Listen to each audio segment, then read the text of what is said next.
Okay guys, hari ni kita bersama dengan pesakit emotional awareness yang paling konsisten, iaitu Pakcik Moy. Apa Pakcik? Sihat? Alhamdulillah sihat.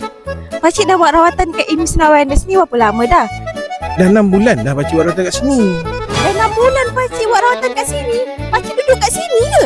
Tak, saya bukan duduk sini. Saya datang ikut sesi lah. Sini semua staff dia tolong bantu saya.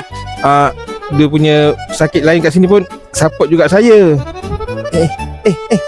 Sorry Pakcik. Sorry, tak perasan pula. Teruskan. Lagipun 6 bulan datang sini berkala. Apa sangatlah banding penyakit yang 10 tahun dah saya hadap ni.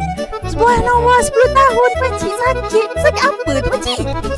Alah, biasalah sakit-sakit orang tua-tua. Manis, darah tinggi, pinggang bocor macam tu lah. Betul tu. Cik, saya tengah interview ni. Tepi sikit boleh tak? Tiba lalu pula.